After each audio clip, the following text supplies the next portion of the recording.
traffic over here this evening. A lot of tourist tags. Whole bunch. Here's a nice, kind gentleman let me through. Thank you very much. Appreciate you. I needed to turn, but I guess I won't have it. To the next one. Actually, I can cruise straight, really. So I had a really good story to tell you.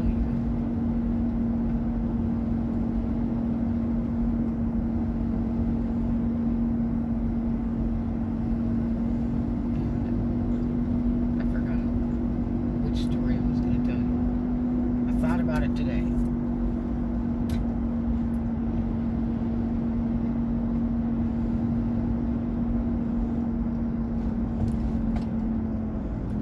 I guess we'll talk about Ronald Fournier. Ronald No Cash Fournier. So he had no middle name. But people used to call him No Cash a lot. He was a carpenter in Massachusetts. Built over 200 houses on Cape Cod. I met him in California, and it was kind of interesting. I had my little Fiat Samantha, my 850 Sport Cube racer that I had bought for pennies on the dollar, and I was down by LAX, and I guess they were building like the 3rd or 4th level of the Hilton Hotel over there. And it turned out to be huge. I used to party there before I left California. I got to park at the top bar, which is really cool. $100 shots. But anyway, I was driving around the day. I guess it was probably around 10 or 11 or something in the day, and I was coming around the corner or at the stoplight, get ready to cross over. I think it was Imperial or Century, wherever the Hilton is, and my car stopped, and it did not want to start, or something, or the clutch was acting up, or some darn thing. And so I got out, and of course, you know, I was wearing heels, probably shorts too. And so I'm going to push the car, which is a piece of cake because it's real light. It's mostly aluminum. And and I had the top down, of course. I usually did. And all of a sudden this guy comes running and goes to help me push the car. Because it's real trafficky and it's real scary when you've got to push your car. Because you're scared to death somebody's going to kill you, drive over you, you know. And you don't want to be in the way because they'll all be honking and screaming at you and cussing you out. And you sure don't want a policeman to come because then you're in big trouble for blocking traffic. So I just wanted to push it off to the corner so I could figure out what it was doing. And it was so little you could put it up on a sidewalk even. It was the coolest little car. I loved that car. And I hated when I left it in California to go back to get it. And then I saw it trashed out when I went back. People were stripping it for parts. But anyway, and I had just rebuilt the engine too. Anyway, so this guy, you know, he'd run out and was helping me push the car. He went over on the passenger side, and we just rolled it right out of the way. And he was real nice, and he said, "What's wrong with us?" I said, "Well, I'm not quite sure." And so he got in and started checking it out. He said, "I know a little bit about cars." And this guy wasn't lying. Let me tell you, Ron built a T-Bucket Roadster. And his dad was really a smart mechanic. I don't know if his dad was a mechanic for a living or what. But his dad was a real good mechanic. And he knew how to build cabinets. And he would say, "There's not a screw in that cabinet." He hand built it all. But anyway, so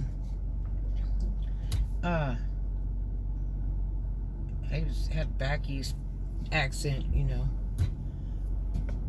kind of like New York, but more subtle. And but he was real nice, red-headed guy. And and he had carpenter shoes on and stuff, and I said, well, where did you come from? He said, oh, I'm over on that job over there, building the Hilton, it's going to be the new Hilton. And I said, oh, that's cool. I said, you came all the way over here? I said, usually all you guys are standing up there whistling and screaming, all kinds of weird stuff when girls go by. And he said, nah. And so he checked my car out and told me what to do and all that, you know, real nice guy. And I said, I was on my way to work. I was bartending at down by LAX at the Proud Bird, which overlooks like the runway, the airport runway. It's a really cool place, very expensive.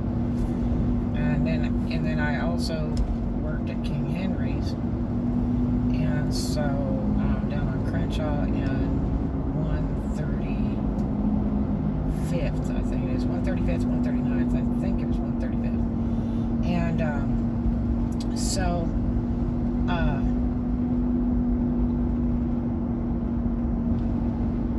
he said, oh, okay. And so I told him, well, thank you very much. I really appreciate it. You know, it was very kind of you to help me out. He said, well, you know, if you have any more problems, like, here's my number. I'm staying in a hotel. I came in from Massachusetts to work. And so, anyway, actually, I don't even have to go here. I can go straight. So, anyway, I don't know, a week or so later, that guy was sitting at the bar at King Henry's.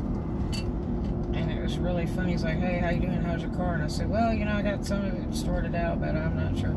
I said, well, I can look at it anytime you come by my hotel. And I went, yeah, right. And he's like, no. He says, you know, straight up deal. And I said, okay. And I said, well, how much would you charge me? And he's like, well, maybe a dinner sometime. And I was like, oh. And I decided to buy you dinner. And he said, no, I want to buy you dinner. I said, oh. So anyway,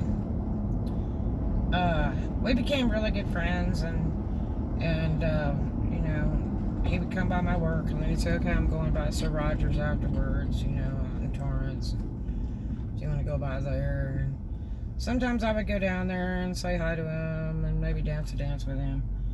And we got to be really, really good friends. One night he stayed at the club till late, as we closed at 2 in the morning in California.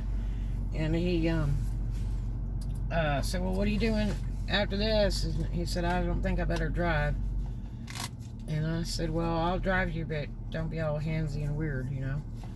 And he said, well, where's a good place to eat? I said, well, nothing. I said, all there is 2 all-night clubs in Southern California. I know where both are. He said, oh, no, I don't want to drink anymore. And I said, but there's a really good truck stop down in Orange County, which is a ways. And he's like, okay, let's do that. I'll buy breakfast. I said, okay. So we drove down at 2 o'clock in the morning all the way to Orange County to truck stop. And there was this real nice older lady that was the chef over there.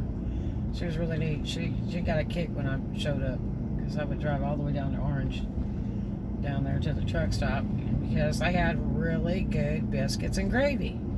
I really liked that. I would just order the biscuit and gravy.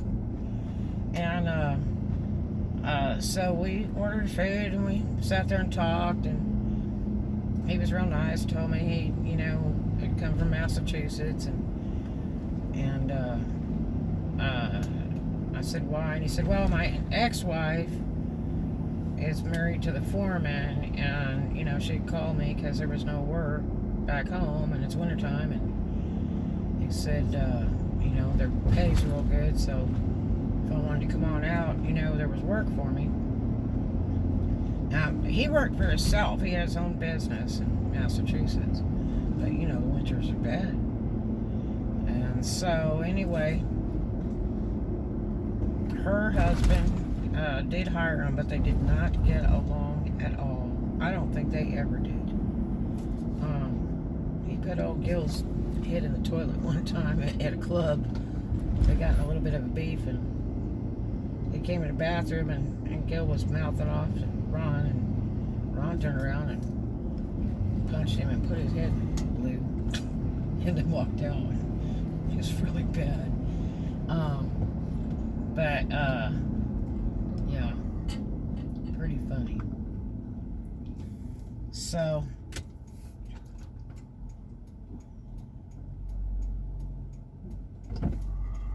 you guys make sure and take your time there. Jeez. So anyway, that's how I met Ron. My car broke down by LAX, and he helped me push it. And we were together for a lot of years, except it was a very stormy relationship because I drank, but he drank more than me. He drank every single day, and he didn't pay attention to life. And you never knew where he was at. You couldn't find him. You know, when you call a bar and ask for somebody, they're like, nope, they're not here. Don't think you need that red lights right now. So that was the biggest problem with us is, you know, we really enjoyed each other. We had great times together. The only problem is that, you know, you never knew where he was going to be. You know, you didn't know when he was coming home from the job site. You didn't know if he was down at a club near the job site or local. And if his cowboy boots were missing out of the closet on any particular day, that means they took him to work with him because he was going out after work. So you knew he wasn't coming home anytime soon. It was always like that. And I won't say he was whoring around, but I would say that he just really liked to drink. And that just wasn't my whole life, just drinking. I like to, this guy got starboard and port lights on his front driveway, that's cool. I like to enjoy life, and I don't want to drink all the time. And I haven't drank in years, honestly. I'm all done there.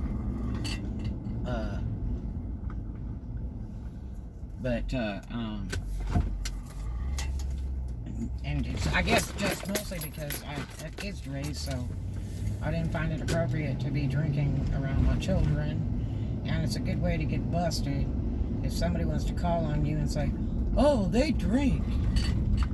You know, the welfare lady comes in, they look in your fridge and they see liquor in your fridge or in your house, they get real uptight about that.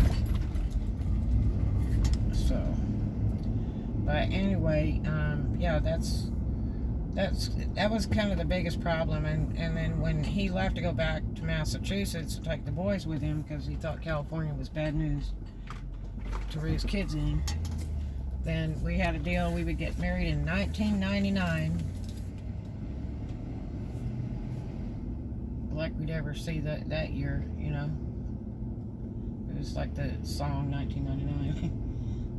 And it never did happen. He's actually deceased now, so it definitely wouldn't happen. But that's how I met Ronald No Cash Fournier from New Bedford, North Dartmouth, Massachusetts.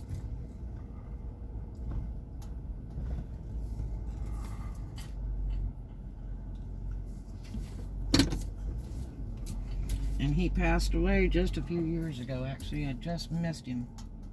There's the orange kitty. Because I was going to collect for my Lincoln that he stole one year when he wanted to borrow a car from me when I had several. And it was the Lincoln. We used to sell back and forth to each other all the time.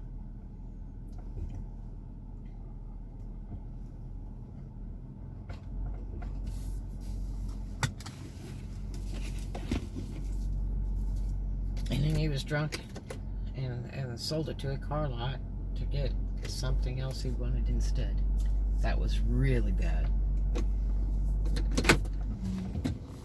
But anyway, hope you guys have a great evening. Hope you enjoyed that story, and I'll talk to you later. Love to you.